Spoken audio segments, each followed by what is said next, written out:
Nandito na nga po pala kami mga kaibigan sa harapan ng munisipyo sa kinaroroonan ng mga Christmas light na nakatakdang sidihan mamayang alas 6 ng gabi. At antayin na rin natin si Kapayat at ang kanyang mga kasamahan, ang lahat ng membro ng Kawayan Rising Vloggers na nakatakdang magkita-kita mamaya. Sama nga po pala natin ngayon si Boy Tinik at saka si Boy Leon na nandito sa ating tagiliran ngayon. Boy Tinik! Iba talaga si Boy Tinik mga kaibigan. Akala ko sino ang kanyang tinitignan. Ang mga chicks lang pala na naglalakad sa tabi ang kanyang tinititigan. Basta mga chika bibs nga po pala ang pag-uusapan. Ay talagang liyamado ito si Boy Tinik.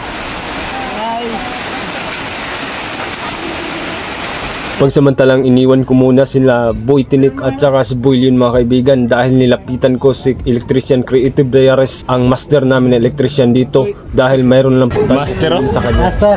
Si Master. Ayan na, lapit si Master, masukon na ba na? Sige lang, ice cream na unsa naman. Tunaw na tayo. Murang naman. Madaba na mo Master pila. Ha? Madaba na mo pila. Ikaw ay bahala na. Ha?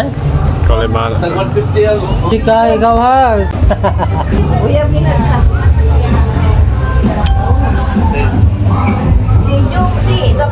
Pagkatapos ay binalikan ko na si Boy Leon at saka si Boy Tinik. Guys, Si Boy Tinik Boy Tinik ni guys. at saka si Boy Leon. Unti-unting dumarating ang mga tao mga kaibigan, kasama ang mga anak nila. Naramdam ko sa mga mata ng mga bata na sobrang saya ang kanilang na-feel sa ngayon. Hindi nga nila pinalagpas ang pagkakataon dahil sinusulit nila sa pamamagitan ng pagbibidyo at pagsiselfie. Maya-maya ay nagchat na po si Kapayat na paparating na raw sila, kaya iniintay na rin natin dito.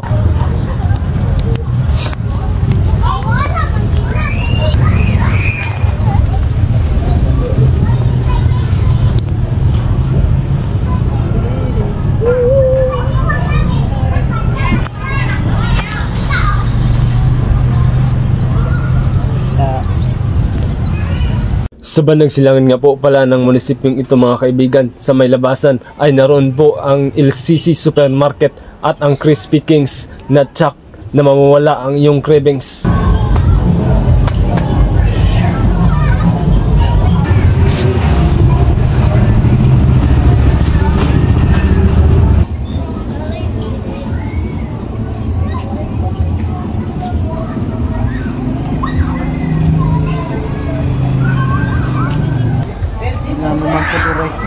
Isa man siya.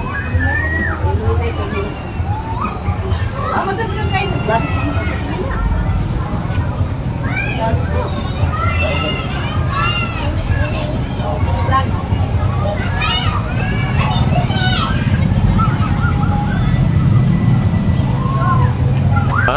Okay ra? Okay ra? Salamat ah. Salamat sa outro.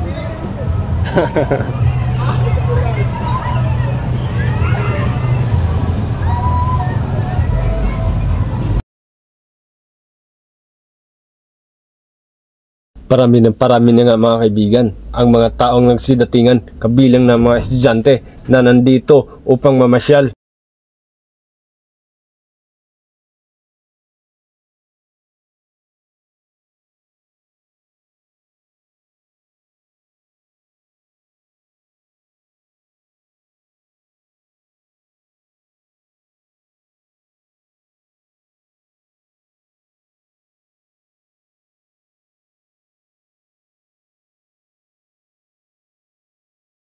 Nandito nga po pala mga kaibigan ang DJ ng Kamugawe Radio, pati na ang tagapamahala nila. At maya-maya pa ay dumating na rin ang aking ka-meet up.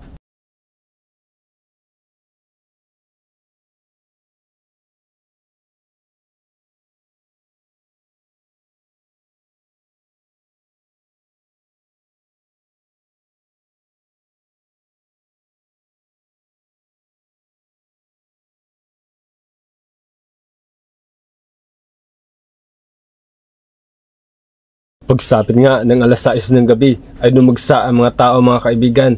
kung saan nagsisiksikan na ang daanan papasok papuntang munisipyo upang masaksihan ang pagpapailaw sa gabing ito. Libo-libo nga ng tao ang dumalo ngayon galing sa iba't ibang barangay ng Kawayan ang gustong pagmasdan ang ilaw na Christmas light